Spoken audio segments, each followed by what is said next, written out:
dia a todos. Sejam muito bem-vindos mais uma vez a Calvary Campo. Se você está nos visitando essa manhã, nós não gostaríamos que você passasse despercebido pela nossa comunidade. Então nós temos ali uma mesinha, o espaço do visitante, que nada mais é do que um espaço onde você tem algumas fichas. Se você quer nos conhecer melhor e você quer que nós o conheçamos melhor, basta você colocar seu nome, seu telefone, e a ideia é que a gente possa entrar em contato com você. Tem ali atrás dessas fichas também. Oi? Quase estourou isso aqui, não sei se é com gás, vamos descobrir. Pedidos de oração, de repente você tem um pedido de oração, e nós queremos saber como nós podemos orar por você, tá bom? Algumas coisas bem rapidinho sobre o que está acontecendo na nossa igreja. Pode passar. Calvary Jovem, tá? Olha, ontem, eu não tenho costume, mas ontem eu vim aqui, eu e minha esposa, e eu realmente queria encorajar assim, a todos que puderem participar, todos os sábados às 20h. Formato um pouco diferente, louvor um pouco diferente. Muito bom mesmo. O tempo de louvor foi incrível, a palavra foi extremamente edificante. Os jovens têm estudado a carta de Filemon, né, aos sábados. O Nick tem compartilhado a palavra. Então fica aí o convite, não apenas para você que está aqui, mas também para que outras pessoas possam se juntar a nós nessa caminhada, tá ok? Gostaria muito assim que todos os nossos jovens pudessem fazer parte. Eu podia pedir... Jane, posso te pedir um favorzão? Será que você podia pegar um copo d'água? Não é culpa tua, não. Essa daqui é com gás. Aí não desce assim legal, sabe?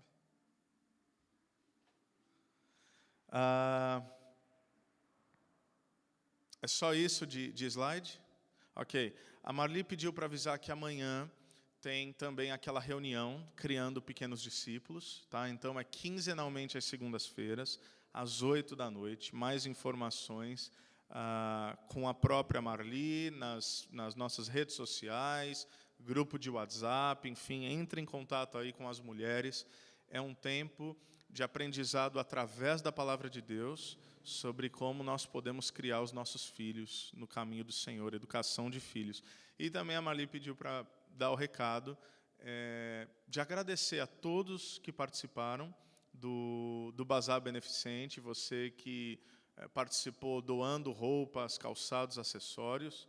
Obrigado, Jane, Deus te abençoe, viu? Obrigado. Se você doou roupas, acessórios, enfim, ou você... Obrigado.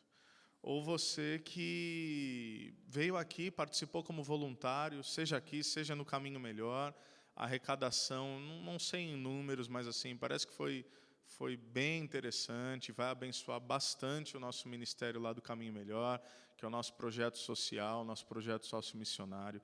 Então, é isso. Isso é o que significa esse entendimento da gente ser igreja, da gente se movimentar como corpo, onde cada um de nós, como membros, vamos caminhando sobre aquilo que Cristo tem deixado para nós. Amém? Bom, hoje nós começamos uma nova série, uma série que eu estou assim, muito empolgado por ela, uma série que durará algumas semanas, e nós temos chamado essa série de Ser Igreja, Identidade e Propósito. Então, por exemplo, vários questionamentos podem permear a nossa mente, ou a mente até daqueles que são de fora do ambiente de igreja. Por exemplo, o que é igreja? Qual a vontade de Deus para a igreja? Qual a missão de Deus para a igreja? O que hoje é chamado de igreja é igreja de fato? O que estão fazendo com a igreja? Depois de 2000 anos, será que nós ainda sabemos ou nos lembramos o que essencialmente significa ser igreja? E o mais importante, o que nós temos a ver com tudo isso? Então, 500 anos de reforma protestante esse mês, quase 2000 anos de história de igreja, desde o seu nascedouro, e a gente ainda está discutindo o que é igreja. Mas é uma discussão oportuna, Porque com o passar do tempo, através da história, através de diferentes movimentos, através de diferentes denominações, através de diferentes fases, a coisa vai passando e aí a gente vai se adaptando. Mas qual é a essência de tudo isso? É sobre isso que nós queremos falar nessas próximas semanas. E hoje, eu vou tomar a liberdade de primeiro fazer um diagnóstico. Primeiro a gente entender o tamanho do problema que está na nossa mão. Primeiro a gente entender se isso que hoje nós chamamos, majoritariamente, não estou generalizando, mas se isso que nós chamamos de igreja, de fato tem a ver com aquilo que Deus deixou para nós, no que significa essa igreja. Então, eu quero convidar você a abrir sua Bíblia lá no Evangelho de Marcos, capítulo de número 1. Evangelho de Marcos, capítulo de número 1. Leio apenas o versículo 15. E eu gostaria de orar mais uma vez com você, para que o Senhor possa ministrar sobre as nossas vidas essa manhã. Então, Marcos, capítulo 1.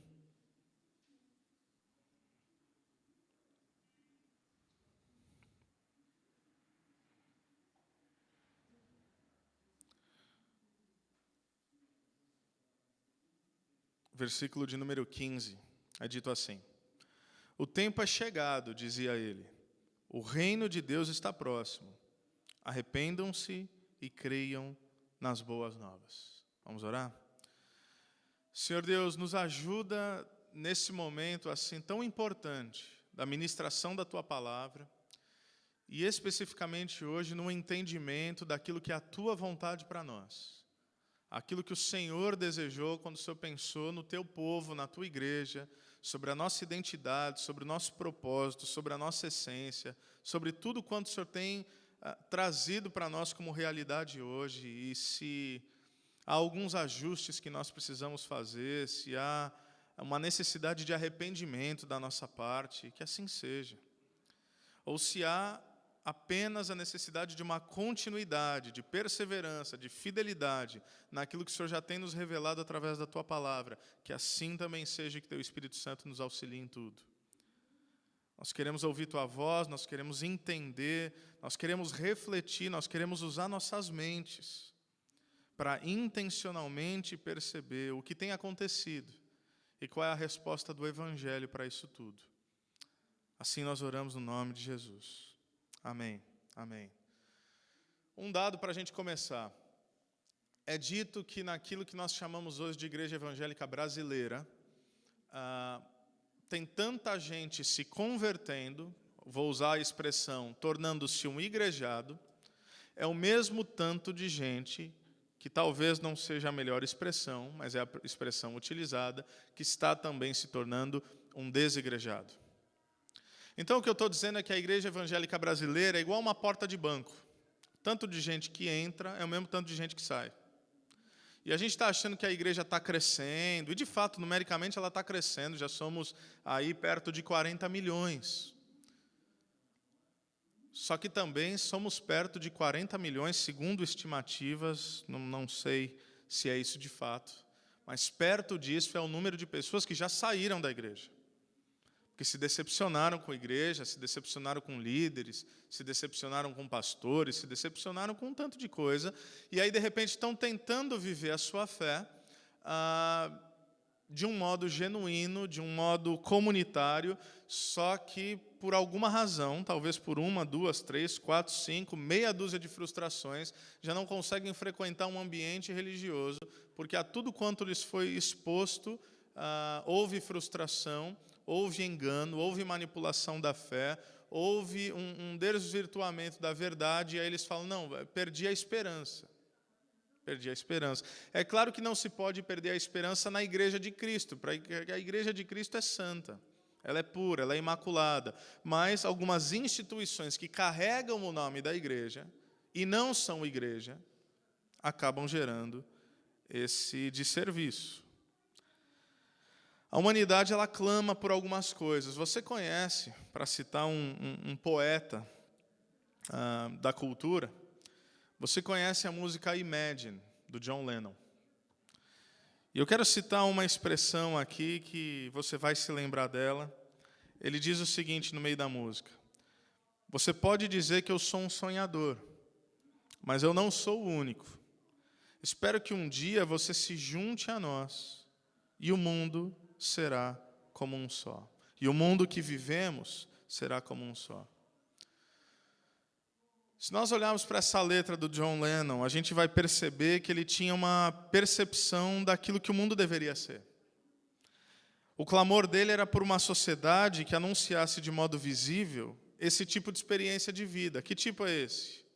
Menos guerras, menos fome, menos violência. Um mundo que vive em paz, justiça e alegria para toda a humanidade. Uma sociedade que pudesse propor uma alternativa para a cultura de violência, ganância e egocentrismo daquela época. Aliás, quando nós olhamos para a história e nós vemos o movimento hippie surgindo ali na década de 60 e 70, a tentativa é exatamente essa. E é interessante pensar que esses hippies, na década de 60, 70, que clamavam por quê? Paz e amor. Não era essa a declaração? Então, abdicando de bens, tentando viver uma experiência comunitária, generosa, de partilha, com profunda dificuldade de crer nas instituições, sejam elas políticas, religiosas, governamentais, educacionais e assim por diante. Mas é exatamente nesse mesmo ambiente, nessa mesma época, e para nós isso é muito especial, que nasce aquilo que vai ser conhecido lá nos Estados Unidos como Jesus Movement. Movimento de Jesus. O que está acontecendo ali? É lá que nasce, por exemplo, a nossa igreja, a Calvary Chapel, com 25 pessoas, e essa comunidade, esse grupo de pessoas, preocupado com aquela geração, preocupado com aquela sociedade, preocupado com aquela juventude, começa a evangelizar os hippies. Milhares de hippies encontram no Evangelho a resposta para o verdadeiro anseio da alma. Porque eles percebem que o Evangelho é, de fato, a grande resposta para essa paz e para esse amor que eles buscavam. É claro que isso não aconteceu com todos. Muitos se converteram, milhares conheceram a Jesus Cristo e entenderam a proposta do Evangelho, mas muitos outros, que eram os hippies de 60, 70, na década de 80 eles já entenderam que aquilo era uma utopia e falam, não, vamos ganhar dinheiro tudo de novo. Se tornam os yuppies, como dizem. Tá? Então, você vê aí a prosperidade da Califórnia, essa coisa toda, você fala, caramba, quem são esses caras brilhantes que fizeram da Califórnia e do entorno ali um ambiente extremamente próspero? É o pessoal que era hippie, mas fala, sabe o quê? Esse negócio não vai dar certo, vamos ganhar dinheiro, vamos cuidar da vida e pronto. É esse pessoal. Mas se o que o mundo clama e o que o mundo anseia, que é paz, que é justiça, que é alegria, se eles querem isso, por que isso não acontece? É porque essas mesmas características que muitos seres humanos insistem em lutar contra, elas estão profundamente arraigadas nos corações humanos. É o que a Bíblia chama de pecado. Então a gente está falando do egoísmo de lá, da cobiça de lá, da ganância de lá, da maldade de lá, só que está tudo aqui. Então, tentar vencer essas coisas a partir do esforço humano é impossível. Então, quando nós voltamos para a letra do John Lennon, o Imagine, alguém grita, é utopia. Mas e se eu te dissesse o seguinte? Se eu te dissesse que o plano de Deus para a igreja é exatamente esse? E se eu te dissesse que esse plano é anunciar um mundo que não apenas é possível, mas anunciar um mundo e anunciar uma história que caminha para isso tudo. E para usar de novo a expressão do John Lennon, a comunidade de Cristo deveria ser aquela que diz, nós cremos que o mundo será um, e nós queremos convidá-lo a se juntar a nós. Esse é o desafio da igreja. É por isso que nós voltarmos para esse entendimento do que é o chamado de Deus para a igreja, ou as expressões que eu vou usar aqui, vez após vez, uma expressão corriqueira, o chamado de Deus a uma vida missional, e nesse primeiro momento fazer esse diagnóstico, é por isso que é muito importante nós fazermos isso agora. Porque o plano de Deus ele pode ser compreendido da seguinte maneira. Deus cria a humanidade, depois Deus chama um povo, Deus faz uma aliança com esse povo, Deus institui para esse povo leis para que eles possam viver de modo distinto em meio aos outros povos da terra. Esse povo nós conhecemos, é o povo de Israel, ele fracassa. Mas Deus, através dos profetas, ele anuncia que um dia ele agiria de modo decisivo para fazer com que o mundo caminhe para essa restauração. Deus então chama para si um povo, perdoa seus pecados, converte essa comunidade de pessoas restauradas por Cristo. E esse povo, que hoje é a igreja, através de palavras e de ações, deve ser um sinal para o mundo. Do quê? De que uma outra forma de vida é possível. De que um dia Deus haverá de novamente trazer ordem ao caos.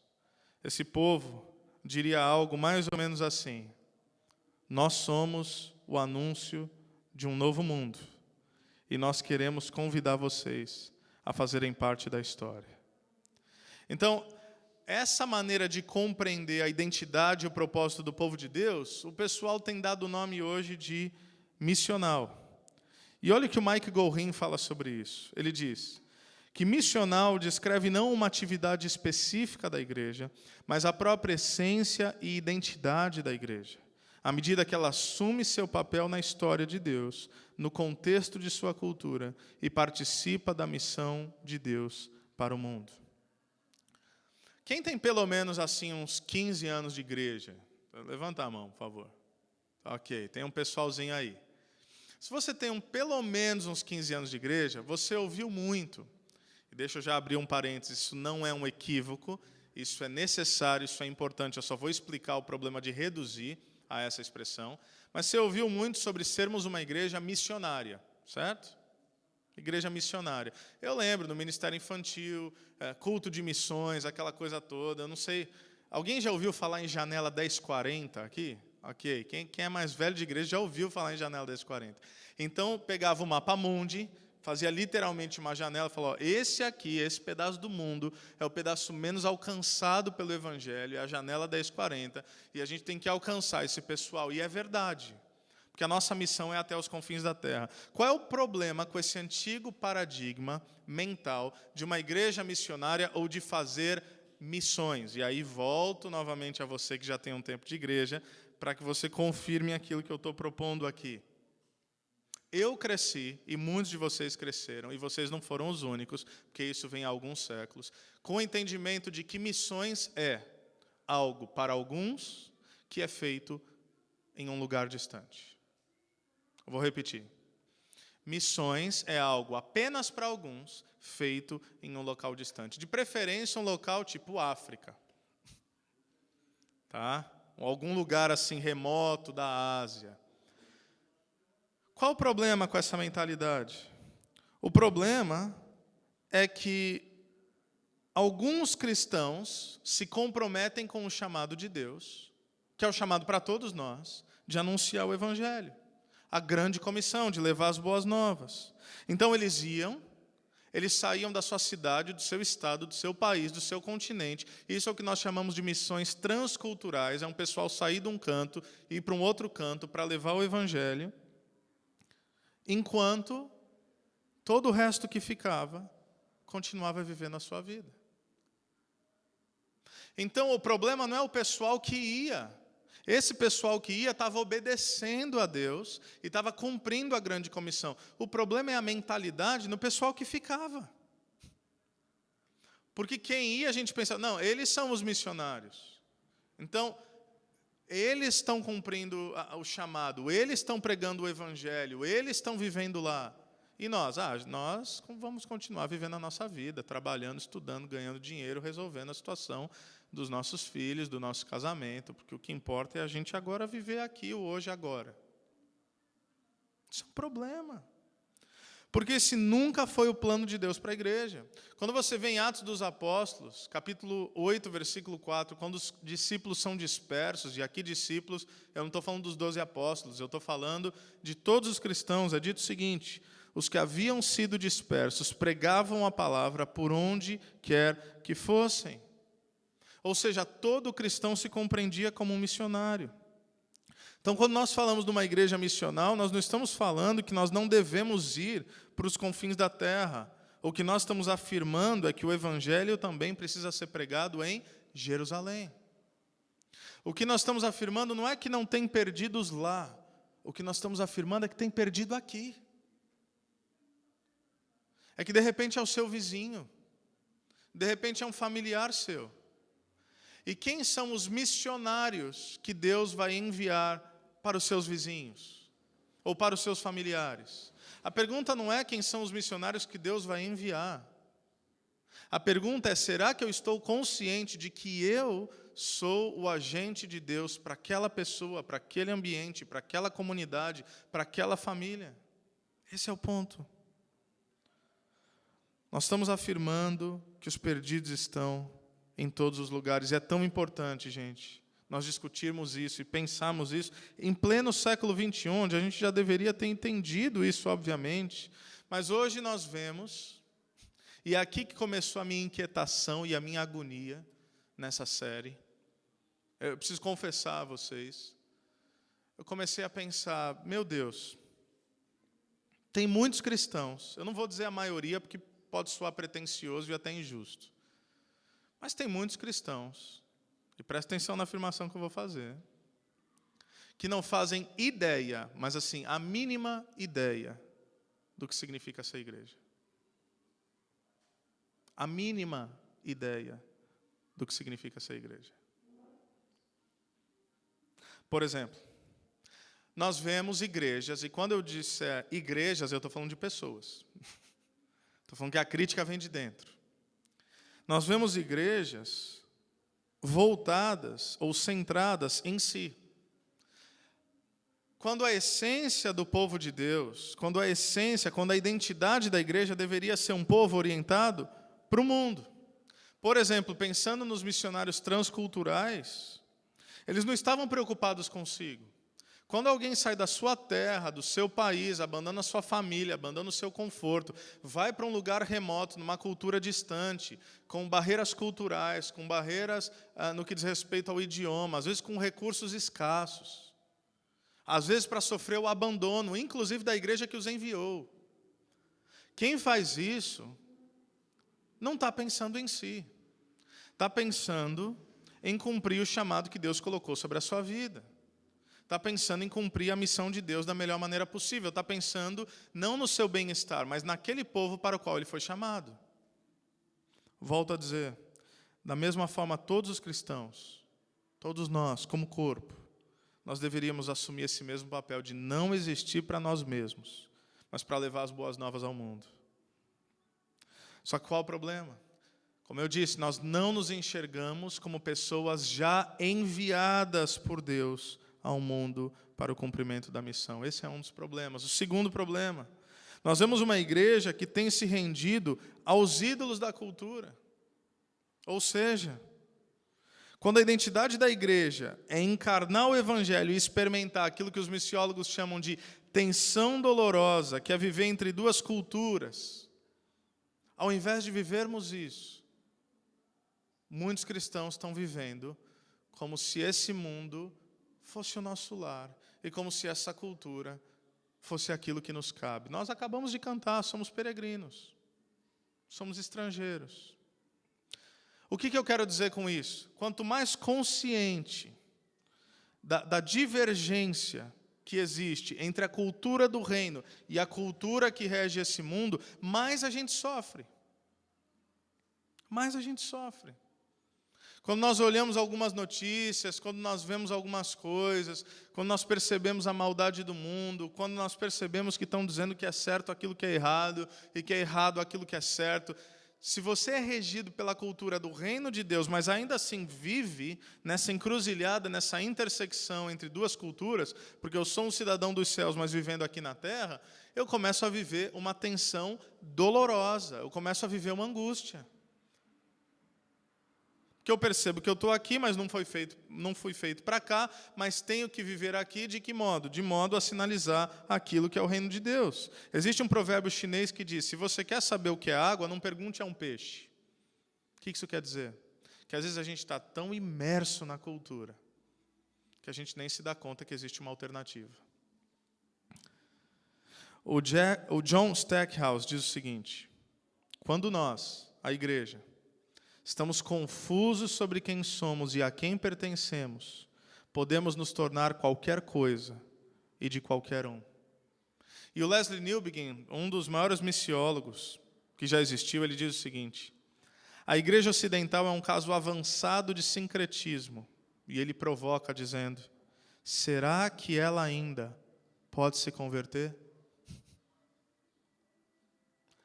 Será que os cristãos ainda podem se converter de verdade? A cultura do reino de Deus, esse é o desafio. Como é que a gente chegou nisso aqui? A gente olha para a igreja brasileira, e não é só a realidade da igreja brasileira, mas vamos falar aqui do nosso quintal. A gente acha que o problema da igreja é o quê? Edir Macedo, Valdomiro Santiago, Agenor Duque, igrejas neopentecostais, não é verdade? A gente está achando que são eles que estão estragando o que Deus quer fazer aqui no Brasil. É verdade ou não é?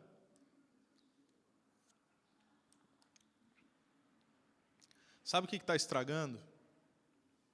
Não é Edir Macedo. Eles estão, para deixar claro, eles estão. Mas o que é mais nocivo do que uns caras como esse é um povo que não vive a realidade para a qual ele foi chamado. E pensa que está tudo bem. Como é que a gente chegou nesse negócio? A gente precisa olhar para a história. E é aqui que eu preciso que vocês pensem comigo, e reflitam comigo sobre os desafios que nós temos. Por exemplo, nos 3 primeiros séculos, os cristãos eles viviam como estrangeiros, como peregrinos. Você lê a igreja ali de Atos dos Apóstolos, a igreja primitiva, você percebe isso. Existe uma citação que eu gostaria de ler para vocês, falando dessa igreja, ali no seu nascedouro. Olha o que é dito. A igreja primitiva derrubou as barreiras entre ricos e pobres, homens e mulheres, escravos e livres, gregos e bárbaros. Um persuasivo evangelho de amor e caridade era praticado em favor dos pobres, órfãos, viúvas, doentes. A esperança, a alegria e a confiança dos cristãos resplandeciam claramente em meio ao desespero, à ansiedade e à incerteza. Cristãos demonstravam castidade, fidelidade conjugal e domínio próprio em meio ao mundo decadente e saturado de sexo. Generosidade em relação a posses e recursos, além do modo de vida simples, marcaram a vida deles em um mundo dominado pelo acúmulo e pelo consumo. O amor perdoador de uns para com os outros e para com seus inimigos testemunhava do poder do Evangelho. Uma sociedade corrompida, mas ali nós tínhamos um povo que vivia em contraste com tudo aquilo. Os dilemas não mudaram. Só que em 312, você já deve ter ouvido falar, o imperador Constantino supostamente se converte. E pouco tempo depois ele diz o seguinte: essa igreja que era perseguida, agora ela vai se tornar aquilo que há de mais importante, porque o cristianismo se torna a religião oficial do império. É basicamente assim, na canetada, é dito, agora o império é cristão. Pronto. Agora todo mundo é cristão. Todo mundo está na turma de Jesus. É assim que a coisa acontece? É claro que não é. Então o que aconteceu? Houve uma deturpação. E as coisas foram acontecendo, o tempo foi passando. E você conhece a história, você sabe o que a igreja se tornou na história. Avançando 15 séculos agora, no século XVIII, nós temos algo que nós chamamos de iluminismo. Que quem dera eu tivesse mais tempo para falar sobre isso, mas em resumo é o seguinte: o que é o iluminismo? O iluminismo, ele vem como um movimento que diz, olha, nós não precisamos mais de fé, a gente precisa de razão. Nós não precisamos mais de Deus, nós precisamos de nós mesmos. Eles trocaram a palavra providência, que era o que regia a humanidade, então a providência divina, por progresso. E progresso diz respeito não a algo que Deus pode fazer, mas progresso diz respeito àquilo que nós podemos fazer através do nosso esforço com ciência e tecnologia. Então o sonho, percebam, continua o mesmo. Da criação a uma nova criação, porque essa é a história de Deus. Ele cria todas as coisas, Ele vai restaurar todas as coisas. Essa é a nossa esperança.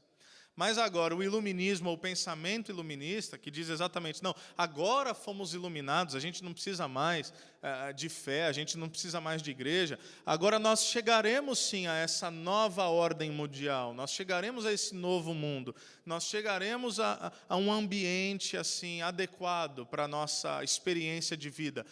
Mas quem vai criar esse ambiente somos nós mesmos. E aí o que acontece?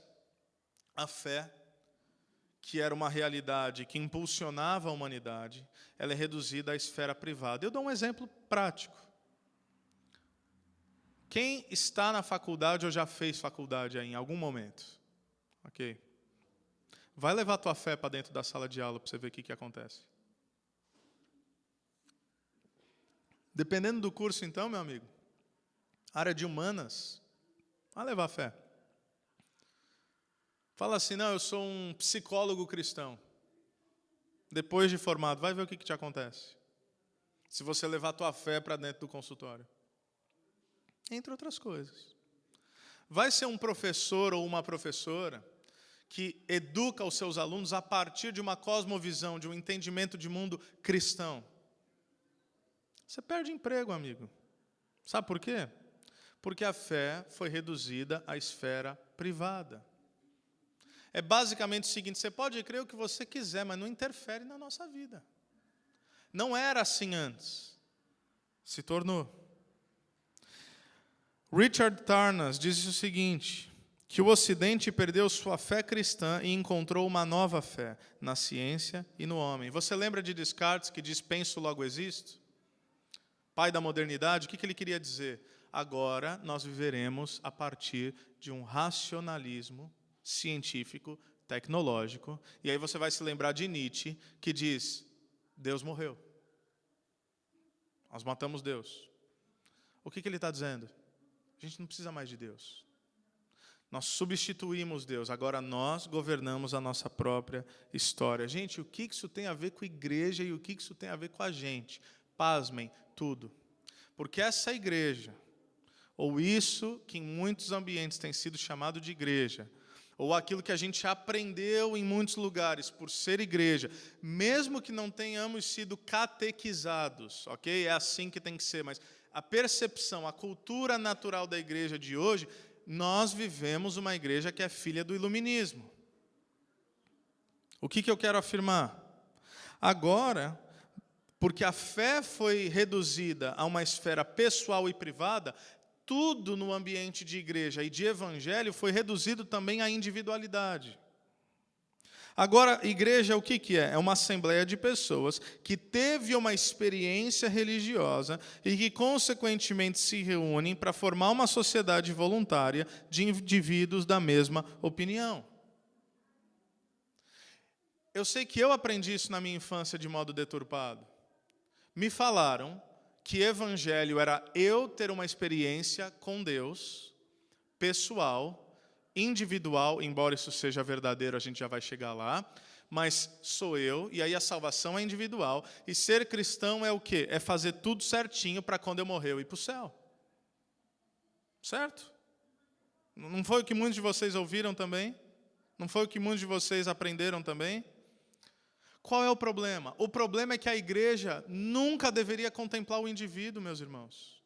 A igreja sempre na história, sempre, falou de povo.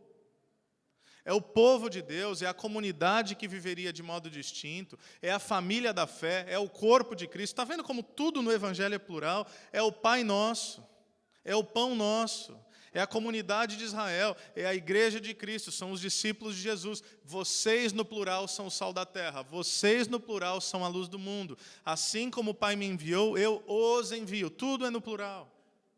E aí nós transformamos a experiência de fé em uma experiência egoísta. Por quê? Porque é isso que vem depois do iluminismo. A experiência da individualidade. O que importa não é mais o todo, o que importa sou eu. É o progresso desenvolvido pelo esforço humano, através daquilo que eu posso fazer. A visão econômica de um homem chamado Adam Smith, no século XVIII, ele vai moldar aquilo que nós chamamos hoje de sociedade, sobretudo o que chamamos hoje de uma sociedade de consumo, porque a sua contribuição ela é econômica. Por exemplo, e é assustador como isso tem a ver com a igreja, meu Deus do céu. Não pense que eu estou dando aula de história aqui. É importante a gente entender isso num primeiro momento. Resumindo bastante, chega um momento, a partir da Revolução Industrial, que a gente começa a produzir coisas em larga escala.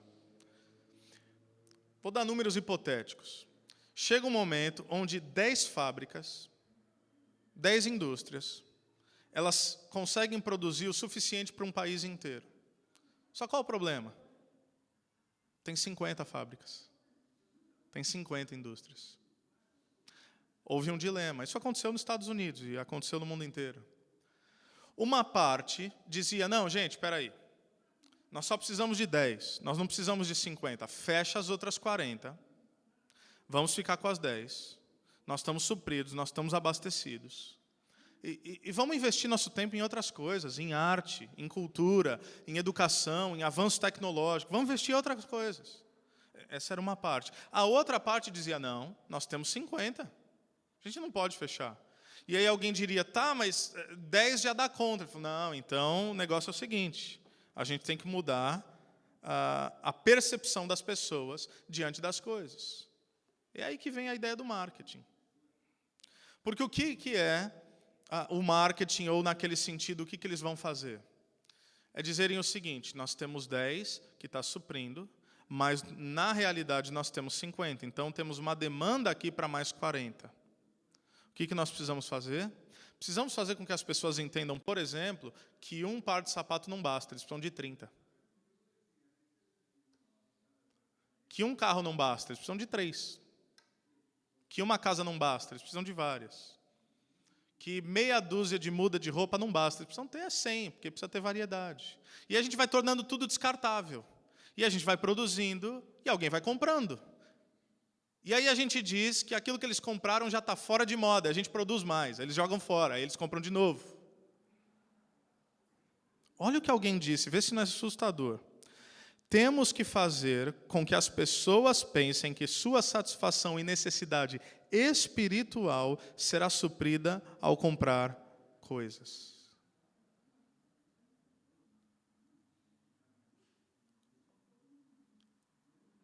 Isso é o que rege nossa cultura e sociedade hoje. Isso quer dizer que também nos afeta. É por isso que nós vemos tantos cristãos, e eu conheço vários, que são profundamente insatisfeitos. Eles são insatisfeitos com o carro que tem, com a casa que tem, com o corpo que tem. Então o que eles pensam? Quando eles tiverem um carro mais novo, uma casa maior e um corpo perfeito, eles vão ser felizes. Troca o carro, troca a casa, troca o corpo. O que continua? Vazio. Porque essa cultura, mesmo sem eles perceberem, disse para eles que quando eles obtivessem um algo a mais, eles estariam satisfeitos. Não estarão nunca. O que acontece? Um homem chamado Philip Sampson disse o seguinte, uma vez estabelecida, essa cultura de consumismo é totalmente indiscriminada e tudo se torna um item de consumo. E esse mesmo Philip Sampson diz o seguinte, o desafio para a igreja aqui é assumir a sua tarefa na reforma e na renovação da vida como um todo, em vez de se tornar mais um serviço de atendimento ao cliente isolado. Pergunta, você acha que muito do que é chamado de igreja hoje remete à essência do que Deus nos chamou para ser? Ou remete a um ambiente que vende produtos para consumidores vorazes? Segunda opção. A gente nem sabe, mas às vezes nós somos os próprios consumidores. Por exemplo, como é que você escolhe uma igreja? Uma igreja para frequentar. Você escolhe baseado nos programas que ela tem, se o louvor é bom, se a palavra é boa, se você gosta do pastor, se tem um bom ministério infantil para os teus filhos, ou adolescentes, ou jovens, ou programa de casais, ou ambientes sociais para encontro. Você escolhe por isso? Ou você escolhe uma igreja que é assim, tem um monte de coisa que eu não gosto, mas essa igreja é centrada no Evangelho e me desafia a cumprir a missão de Deus. Sejamos honestos. Você escolhe uma igreja pensando no que é melhor para você ou melhor para o mundo?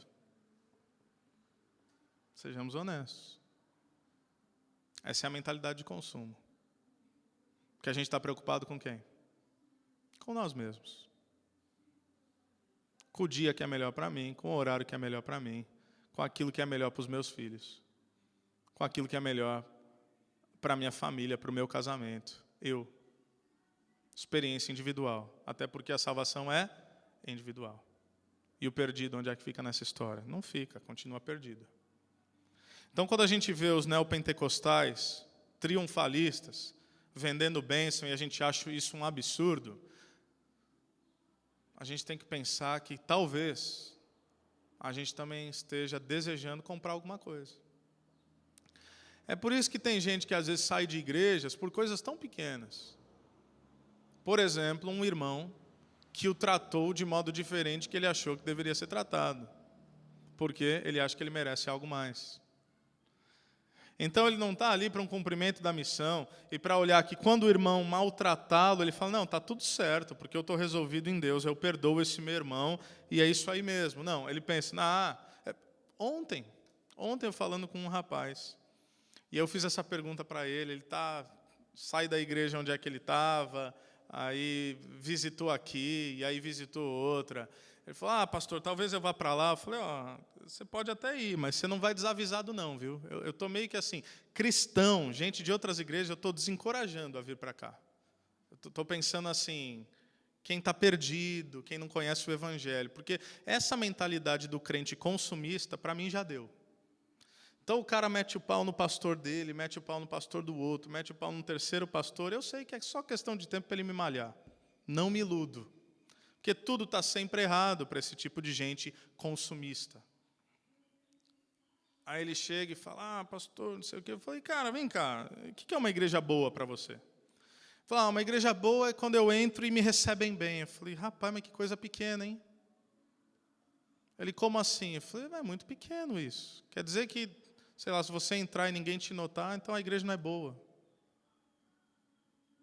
Isso daí é mentalidade de consumo, meu irmão. Você está pensando em você.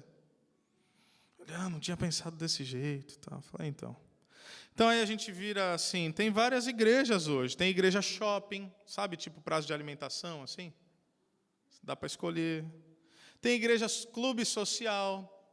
Para algumas pessoas, a igreja é só um ambiente para encontrar os amigos. Ali. Por que eu estou ali? Afinidade. Tem igreja empresa, onde o pastor é um CEO, e empresa, você sabe, ela precisa de crescimento e ela precisa de lucro. Então, ela começa a vender coisas, é o que a gente vê aí, essa bizarrice. Tem igreja teatro. O que é a igreja teatro? Venha, sente-se, assista ao entretenimento e vai embora. Se você gostar, volta, senta, assista de novo o entretenimento e por aí vai. Tem a igreja hospital. Essa é boa, eu cresci com essa também. A igreja é um hospital. Qual o problema? O problema é que na igreja hospital o pastor é um capelão. E todo o resto é doente. E se fosse um ambiente de cura, tudo bem, mas se torna um ambiente de dependência, porque ninguém nunca tem alta. Está todo mundo sempre doente. E aí o papel do pastor e da liderança é só ali dar manutenção, põe um sorinho, dá um remedinho, aí assim, problema, né? Aí vem o problema, aí você falou, faz isso, aí beleza, aí o cara faz por uma semana, aí depois ele esquece aquilo que é a palavra de Deus, aí ele volta, pastor, está complicado. Falo, não, então, faz isso. Aí ele faz por mais uma semana, aí ele esquece de novo, ele fala, pastor, está complicado. Então, ele não quer aconselhamento pastoral para emancipação, para dependência de Deus. Ele quer pequenas doses de uma terapia para aliviar sua consciência e resolver sua vida por mais uma semana. Doente, gente doente, que vai morrer dessa doença. Tem outros tipos, mas vamos parar por aqui, que eu acho que já deu para entender o tamanho do problema que a gente tem na mão. Nenhum problema com algumas dessas características. Por exemplo, você ter programas, você ter atividades, você entender na igreja como um ambiente de fazer amigos, é tudo verdade. A igreja como um ambiente de cura, é tudo verdade. O problema é a gente reduzir a isso, pessoal, porque voltamos ao mesmo ponto. Se nós reduzimos a isso, nós estamos pensando em quem? Em nós mesmos. Para você não ir embora assim, depressivo, tá? Que é como mais ou menos você deve estar se sentindo agora, falei, então pronto, o que eu estou fazendo aqui, afinal? Está tudo errado. Eu quero começar porque eu já estou caminhando para o encerramento, começar porque nas próximas semanas vou falar sobre isso. Um ponto de partida para nós resgatarmos, então, o que é a essência da igreja. Marcos 1,15. É Jesus olhando e dizendo, o tempo é chegado, o reino de Deus está próximo. Arrependam-se e creiam nas boas novas. Qual é o nosso papel? Nós precisamos nos arrepender, irmãos. E nós precisamos retornar integralmente a Jesus Cristo e ao Evangelho. Nós precisamos entender o que significa viver o reino de Deus e sinalizar o reino de Deus, que é o quê? Um dia Deus vai restaurar todas essas coisas. Um dia, a música do John Lennon, que parece utópica, ela vai se concretizar. Um mundo de justiça, de alegria e de paz para todos os homens. Um dia, Deus vai trazer ordem ao caos. Então, qual é o papel da igreja? É viver de tal maneira que anuncie a chegada desse dia. Se lá fora todo mundo vive matando um ao outro, aqui a gente acolhe um ao outro. Se lá fora todo mundo é ganancioso, cheio de cobiça, aqui dentro a gente é generoso e vive a partilha. Se lá fora está todo mundo se odiando e sendo intolerante uns com os outros, aqui dentro a gente precisa amar uns aos outros, precisa cuidar uns dos outros, precisa perdoar uns aos outros. Se lá fora o pessoal está pensando em ganhar essa vida, aqui a gente está pensando em abrir mão dessa vida em prol do todo, em prol da humanidade, em prol do perdido.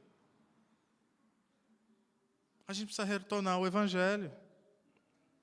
E a gente precisa voltar a entender o que significa sinalizar o reino de Deus. Porque é isso que Jesus vai fazer, ele vai juntar um grupo de 12 discípulos, que depois vai virar 120 discípulos. O que são 120 discípulos no mundo, gente? Nossa igreja é maior do que isso. Por causa de 120 homens e mulheres, o mundo foi transformado. Por quê? Porque esses discípulos, eles afirmaram que a morte e ressurreição de Jesus é o triunfo de Deus sobre o mal, sobre o pecado e sobre a maldade. Mesmo sendo uma comunidade frágil, uma comunidade pequena, eles declaram agora viver o início de uma nova humanidade que um dia encherá toda a terra. É por isso que agora, quando a gente lê Paulo escrevendo aos Filipenses, e ele diz que um dia todo olho verá, um dia todo joelho se dobrará e toda língua confessará o quê? Que Jesus Cristo é o Senhor. Isso significa que todos vão se converter? Não, mas significa que todos terão que afirmar que Ele é o soberano de direito, que Ele é o Rei dos reis e Ele é o Senhor dos senhores. A confiança dos primeiros cristãos, ela estava alicerçada na ressurreição. Como é que a gente restaura isso tudo? Nós precisamos voltar a viver pelo poder da ressurreição. O que é viver pelo poder da ressurreição? Não apenas por esse poder que trouxe Jesus de volta dos mortos, mas viver com a consciência de que o último dos nossos inimigos foi derrotado. Qual era o último dos nossos inimigos? A morte. O que isso significa, meus irmãos? Significa viver como alguém que não tem mais medo de morrer. Não é essa a maior dificuldade do ser humano? Nesse o maior medo do ser humano, quando eu morrer? Como será que eu vou morrer? Com que idade eu vou morrer? De que jeito eu vou morrer? Meu amigo, quem é cristão não tem mais medo de morrer. É por isso que você vê os nossos irmãos lá no Oriente Médio sendo degolados pela sua fé. Eles não estão com medo. São os santos mártires da história. Por quê? Porque, como o apóstolo Paulo disse, morrer é lucro. Estar ausente do corpo é estar presente com Cristo. E aí ele diz, para mim o viver é Cristo e o morrer é lucro. Ou seja, qual é a última coisa, o que há de mais grave que podem fazer contra nós numa perseguição extrema? Nos matarem. Beleza, está resolvido, esse medo a gente não tem mais. Porque tal como o Pai ressuscitou Jesus, sendo Ele o primogênito dentre muitos irmãos, porque eu sei que Jesus ressuscitou, quando eu morrer um dia, eu serei também ressuscitado e viverei a eternidade com Deus e com a Trindade. Eu vivo pelo poder da ressurreição. Quando você vê esses discípulos vivendo de modo ousado, de modo corajoso, é porque eles viviam pelo poder da ressurreição. Terceira coisa. Eles viviam a sua vida tendo como eixo central o reino de Deus. Falei isso semana passada, Mateus 6,33. Busquem primeiro o reino de Deus. Primeiro o reino de Deus. Você não precisa me responder, meu irmão, minha irmã, mas sejamos honestos. O eixo central da sua vida é o reino de Deus. O que mais te preocupa é as pessoas que estão se perdendo. Porque se for, e aqui nessa série eu quero até quebrar alguns paradigmas e alguns tabus que são tabus inclusive para mim. Coisas que são difíceis até para eu pronunciar e falar por toda essa zorra que tem sido feita em nome de Jesus Cristo. Mas deixa eu te dizer uma coisa. Se o reino de Deus vem em primeiro lugar na tua vida, isso muda a tua vida por completo. Muda a maneira como você lida com o seu tempo. Muda a maneira como você se relaciona com o seu marido, com a sua esposa. Muda a maneira como você se relaciona com os seus filhos ou com seus pais. Muda a maneira como você se relaciona no trabalho, ou na universidade, ou dentro de casa. Muda a maneira como você projeta os seus sonhos, muda a maneira como você lida com o seu dinheiro. Porque o reino de Deus exige de nós absolutamente tudo, se ele vem de fato em primeiro lugar. Porque quem vive tendo o reino de Deus como eixo central da sua história, já não se preocupa mais consigo. Entende que agora a missão, a identidade e o propósito da igreja é revelar aquele que nos salvou. Eles viviam tendo o reino de Deus como eixo central da história. A pergunta é se nós temos vivido da mesma maneira. E por fim, esses primeiros cristãos, ou esse testemunho dos primeiros cristãos, só era possível porque eles viviam uma vida completamente dependente do Espírito Santo. Hoje nós vivemos uma vida, na cultura em que nós vivemos, embora tenha muitas coisas difíceis, a vida ficou mais fácil. Pergunte para os nossos avós, que assim comiam daquilo que plantavam, que tinham que cultivar muita coisa, que não tinha entretenimento não, era sair cedo e trabalhar, voltar a dormir. Avós, bisavós e lá atrás. Hoje a gente tem muita facilidade dentro de casa, coisas que cumprem serviços para nós e está tudo certo, não tem problema nenhum com isso. Mas talvez porque a gente acostumou a essa ideia pós-iluminista de que nós teremos uma vida boa a partir do nosso próprio esforço e geraremos um progresso a partir daquilo que nós podemos fazer, sejamos honestos também diante disso. Você começa o teu dia se lembrando que você depende única e exclusivamente de Deus e do seu Espírito Santo, ou você começa o seu dia se perguntando o que você precisa fazer para resolver o teu dia. Porque, na verdade, você depende de você mesmo. Lembre-se que tudo que eu falo, eu não falo como alguém que está mandando um recado a vocês. Eu falo como alguém que tem inquietações profundas na alma. E que, antes de falar a vocês qualquer coisa, primeiro se pergunta se essa é ou não a realidade daquilo que eu tenho vivido. Então tem muita coisa para a gente falar nas próximas semanas. Vocês entendem o tamanho do dilema? Vocês entendem o tamanho do problema? E vocês entendem que talvez, a gente vai entrar numa jornada que não tem mais volta. Porque se você quiser ser igreja de verdade,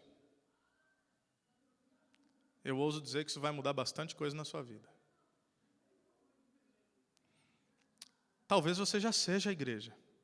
Talvez você já tenha vivido de modo consciente aquilo que Deus tem te chamado a ser e a fazer. Mas talvez Deus tenha algumas arestas. Talvez Deus tenha alguns ajustes para fazer na nossa vida. Para que nós tenhamos o reino de Deus como eixo central. Para que nós possamos viver pelo poder da ressurreição. E para que nós podemos gerar um testemunho pautado na dependência do Espírito Santo de Deus. Esse é o nosso desafio. Amém? Senhor Deus, nós te louvamos, Pai. Te louvamos porque o Senhor é um Deus bom, que tem se revelado a nós. E como um pai que ama os seus filhos, é um pai que também traz ensinamento, traz educação, traz disciplina. O Senhor é aquele que nos traz de volta para um alinhamento. E obrigado, Deus, por nos fazer refletir. E às vezes pensar dói. É mais fácil seguir o fluxo. Mas obrigado por nos fazer pensar sobre qual é o teu plano para a igreja. Qual é a tua essência, qual é a tua identidade, qual é o teu propósito, como que isso se desenvolve através da história. É por isso que o grito do apóstolo Paulo na carta aos Romanos, capítulo 12, é: não se deixem amoldar pelo padrão desse mundo, não entrem no molde, não sigam o fluxo, mas sejam continuamente renovados pela transformação das vossas mentes. Ou seja, isso que nós estamos fazendo essa manhã, apelando inclusive não apenas aos sentimentos, mas à mente, ao intelecto, à reflexão. O que nós estamos fazendo aqui de intencionalmente pedir que o Senhor faça uma sondagem da nossa vida e da nossa alma, de modo a realinhar o que precisa ser realinhado, tendo a mente de Cristo de um modo mais intenso, para que a nossa mente seja continuamente transformada e renovada, ou para que a nossa vida seja continuamente renovada e transformada. Para que a gente não possa engolir aquilo que estão propondo para nós, simplesmente baseado em elementos muito mais culturais do que cristãos. Obrigado por lançar sobre nós esse desafio. Obrigado porque, Deus, essa não é das palavras assim mais populares. Esse não é o tipo de coisa que a gente gosta de ouvir. Esse não é o tipo de coisa que serve como aquela pílula de terapia para mais uma semana. Aquela injeção de ânimo para aguentar as dificuldades. Isso nos faz parar e pensar. E quanto a mim, me coloca de joelhos. E me faz pedir perdão por muita coisa. Mas me faz também chegar diante de um Deus que é Pai amoroso. E que me instrui segundo a sua vontade. E que é misericordioso e gracioso ao ponto de não levar em conta as minhas deficiências. Mas é aquele que me sustenta, que me coloca de pé. E que me ajuda a viver aquilo que é a tua vontade. Nos ajuda a ser igreja. Nos ajuda a ser teu povo. Assim nós oramos no nome de Jesus. Amém e amém.